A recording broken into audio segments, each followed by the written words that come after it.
The following program contains shocking portrayals of action. If you suffer from cowardice, Randall may not be right for you. Check with your video game supplier. Proclaiming the truth in the highways and byways of the world. Fighting for justice in the dark alleys of politics. Raising the voice of resistance to a fevered pitch. And he knows where to find the best and worst jail food in America. Randall Terry.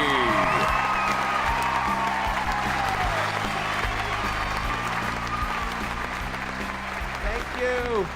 Thank you. No, I'm just clever. Using a lot of hyperbole. Thank you. You are so beautiful to me. Can't you see?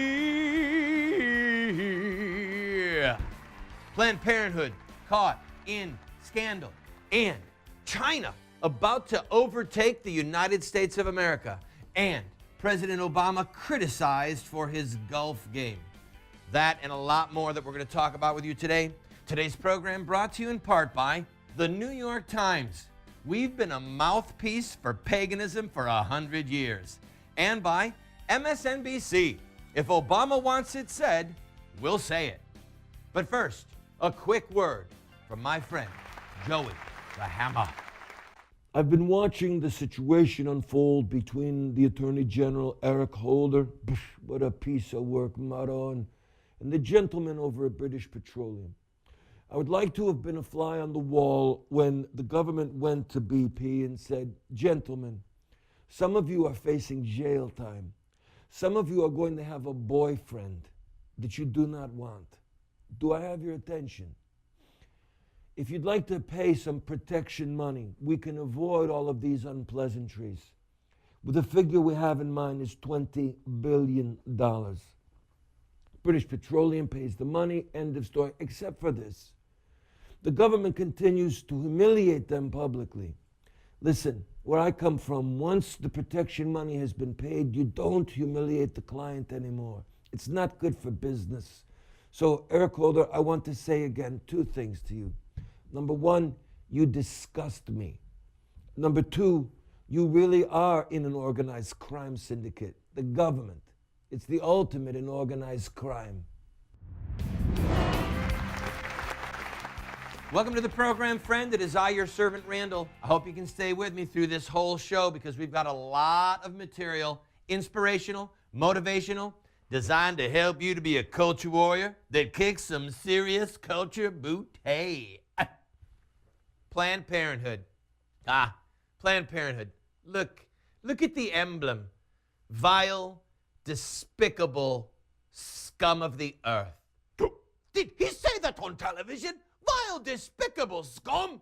Yes, I did. Because they are the nation's #1 child killer, killing over 100,000 babies a year. Well, the Government Accounting Office said, hey, from 2002 to 2008, we gave you about $2.3 billion with a B, but you only spent $657 million. That's over $1.5 billion unaccounted for. $1.5 billion! That's an enormous sum of money. Yes, it is.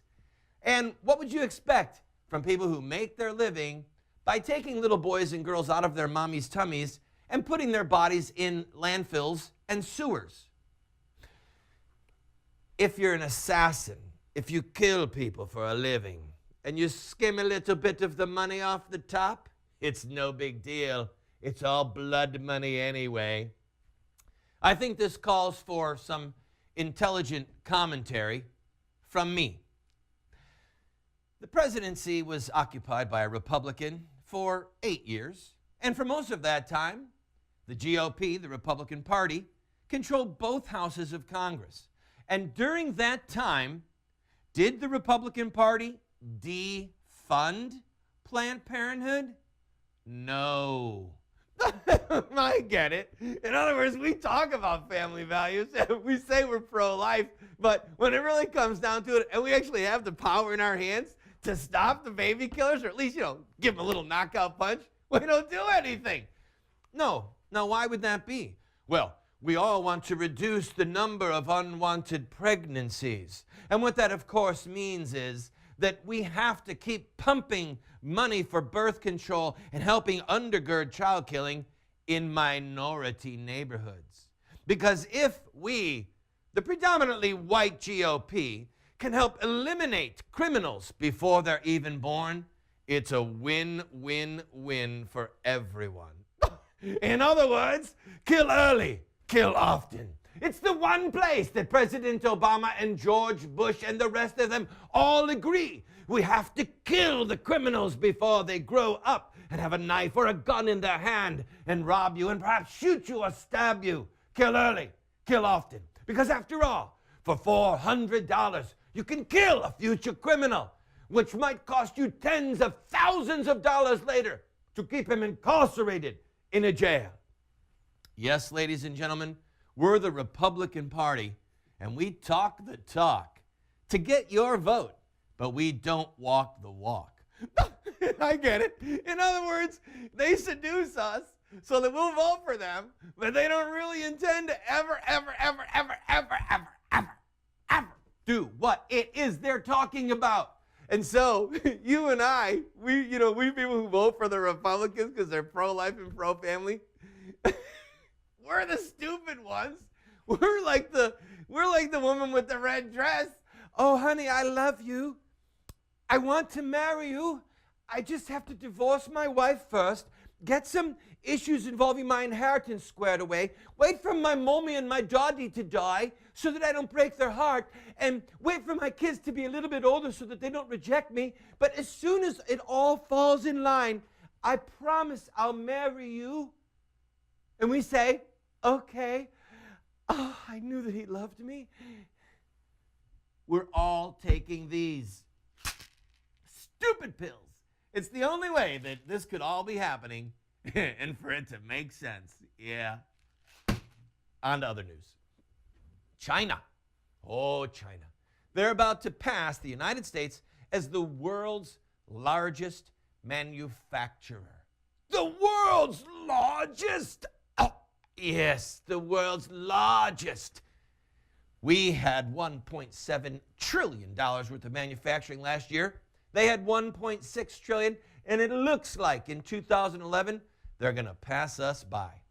Well, it's amazing what you can do with slave labor, with 1/10 of the wages, with virtually no regulations on safety and working conditions, and with a state-run tyranny that basically amounts to a huge slave labor camp. So the moral of the story is this. We want to thank President Clinton for giving China permanent most favored nation status. Yes, our trading partner China. Forced abortion, slave labor camps, you can't own property, no freedom of speech, no freedom of religion. Yes, the Catholics and the evangelicals over in China are making the little Christmas toys and little trinkets of Jesus, Mary, and Joseph. And if they have them in their house and they try and celebrate Christmas, they might go to prison, but they can ship them to us and make some money for helping the Chinese communists build the largest military complex in the history of the world. If it sounds a little convoluted or even a little too hard to believe, you know what? Truth is stranger than fiction. And like I've done so many times with those Catholics and those evangelicals who voted for Obama, I'd like to hearken all the way back to Bill Clinton. I want to thank the Catholic community and the evangelical community who really has a duty to obey the commandments of God by your baptismal vows to resist the devil and all his works. I want to thank you for turning a blind eye to evil in Clinton and Obama, and for supporting their presidencies so that we could have China about to pass us by and we can have America going down into a moral cesspool with Obama at the helm. Thanks, guys. You're awesome. I'll be right back. President Obama is the first case of polio since the widespread use of the Sabin and Salk vaccines. Infantile paralysis.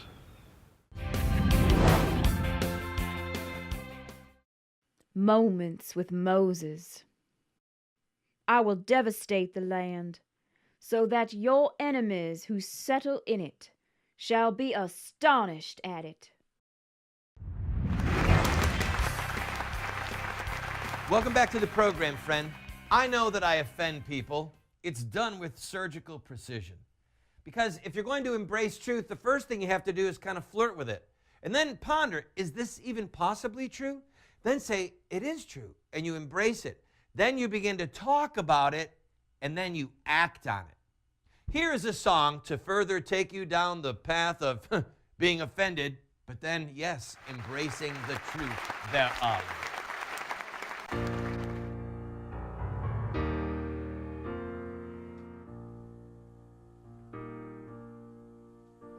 You told me that you loved me like no other. Said you would take me home to meet your mother. You sang me love songs. I turned my back and you were gone. I thought, what did I do? Sat there waiting for you. Thought we could fix whatever went wrong. GOP, what did you do to me? GOP, was blind but now I see. GOP, you were using me all along. You said you needed me so we could get to power. I gave you my time and money, and you brought me flowers. I finally gave you my vote. Baby, that was all she wrote. You won't return my calls, won't do nothing at all. I was part of your wild oats. GOP, now I know what it means. GOP, was blind but now I see. GOP, you were using me all along. Then I started wondering, what does GOP mean? Gathering of peacocks, galloping old pompous windbags, growth on a porcupine, girdle on a pantomime. Good old power-hungry granddaddies on Prozac, godless old pusillanimous sacks. GOP, that's what you mean to me. And baby, I'ma pay you back. Hello? Yeah, it's me. Who's this? Oh, hi. How have you been? I'm good, thanks. You need my help? Sure, yeah, no, I'm not busy. No, That old red dress you got me? Yeah, I still have it. Well, sure, I'll wear it, All right, okay, yeah. I'll see you in a minute. Yeah, I've missed you too. Bye, I'll be right over. Thank you, you're very kind. All right, listen, in the next segment, we are going to talk about President Obama and his golf game and about old people. How does that all fit together? Stick with me and watch.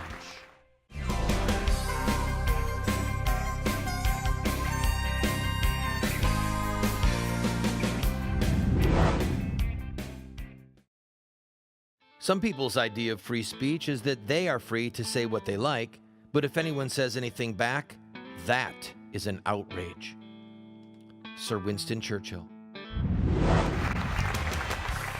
Welcome back to the program, friend. It is I, your servant, Randall. Let's talk about El Presidente, Obama.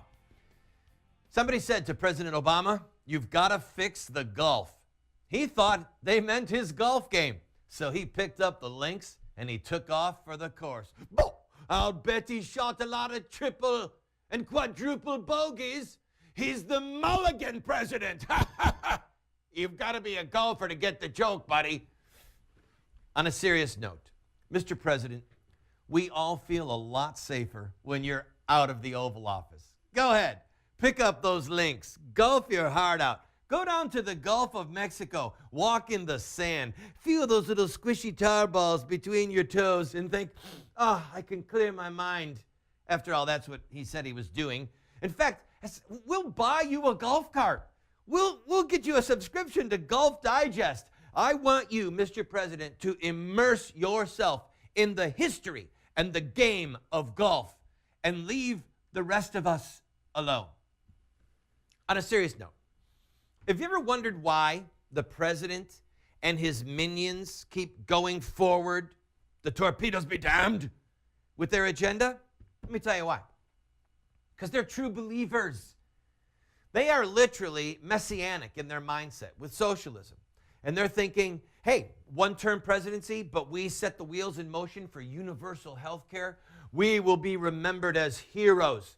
History will vindicate us on the path of the socialist utopia with which we have plunged forward. I want to talk for just a minute to those socialist utopians who happen to be over the age of 50. I'm very close to the age of 50, and I'm a little bit nervous about what lies ahead of me. But I was thinking last night, my wife and I were talking, about the elderly who are getting Medicare, getting their prescription drugs underwritten. They're right there at the trough of the federal plantation. And who were some of the biggest opponents to government health care? It's the elderly who are already in on the action. It's like people saying, no, look, this is my turf, get out. Like organized crime, you got a section in New York City where they're on the take, the Italians are in control, and then the Russians move in and say, da, comrade, we want some too. And then there's a quarrel. So the elderly people, they've got the government, they're the hit team for them. The government, the old people are in charge, AARP, the recipients of Social Security, etc. They're saying, we want more Medicare, more prescription benefits. We want more Social Security. And then some young people come along and say, hey, I want some of those benefits too. And the old people, those socialists, those people driven by covetousness, they say, get out, you young punk. Go make a living for yourself. Hey, old man, what about you being a door greeter at Walmart? Shut up, kid, or I'll slap your face. Here's the bottom line. Hypocrite. Hypocrite. You want to be able to take from other people. You want to enjoy the fruit of their labor, but you don't want other people to do the same thing that you're doing. Friends, here's the bottom line. If we're going to be socialists, the only question is to what degree. Otherwise, we might want to try something kind of crazy, something kind of old school. It's called freedom. Yeah, we help each other out. We work for our family. We work for ourselves. And then we help people out when we want to and when we can, not when the government puts a gun to our head. I'll be back in a minute with a word from George Washington.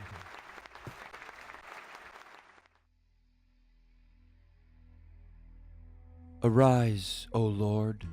O God, lift up thy hand. Forget not the afflicted. The hapless commits himself to thee. Thou hast been the helper of the fatherless. Break thou the arm of the wicked and evildoer. Seek out his wickedness till thou find none.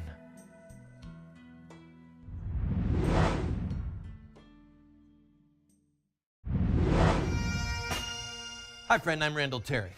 George Washington said, few men have virtue to withstand the highest bidder. Ooh, was he thinking about the Republican Party? Was he thinking about older people? Was he even thinking about the Patriot movement and the Tea Party movement? Because here's the bottom line, friend. Are your ethics and your political principles, are mine, are they for sale?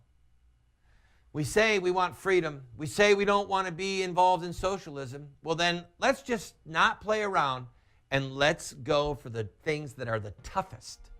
To say, oh, you mean you actually want to do away with Social Security? Yes. You want to do away with Medicaid and Medicare? Yes. See, I really believe in compassion. And I think that one of the best things that could happen for families and for true compassion is that we help each other because we want to, not because we're forced to by Obama and his minions. See you tomorrow.